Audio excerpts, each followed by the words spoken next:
আসসালামু আলাইকুম বন্ধুরা। পবিত্র ঈদুল আজহার অভিনন্দন, শুভেচ্ছা। তো আসলে একটু বেরিয়েছি গ্রামের রাস্তায় ঘোরাঘুরি করার জন্য, আমি আমার ২ ছেলে। তো আসলে গ্রামীণ এই প্রকৃতি পরিবেশ সত্যি অতুলনীয়। যদিও বেশ আবহাওয়া একটু গরম, তো এইজন্য বের হইলাম যে বাহিরে একটু প্রকৃতির সাথে ঘোরাফেরা করে আসি।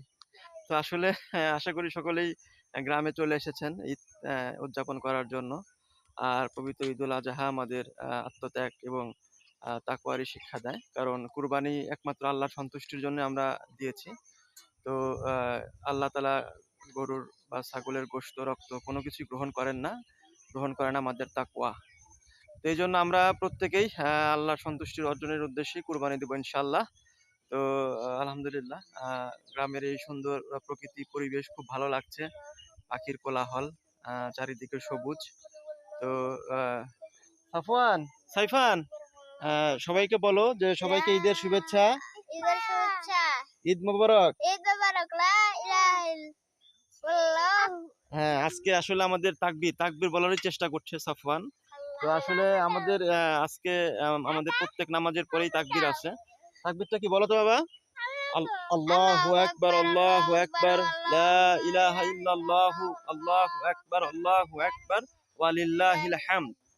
তো আমরা বেশি বেশি আল্লাহর প্রশংসা করব, আল্লাহর সন্তুষ্টির জন্য কুরবানি দিব।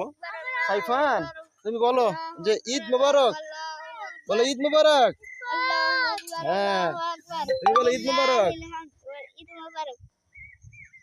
তো বন্ধুরা, আশা করি সকলেই ভালো আছেন, ভালো থাকবেন। শুভেচ্ছা। ঈদের এই আনন্দ ঘন এই পরিবেশ, সবাই পরিবারের সাথে সময় কাটান, গ্রামীণ এই প্রকৃতির সাথে নিজেকে আলিঙ্গন করেন।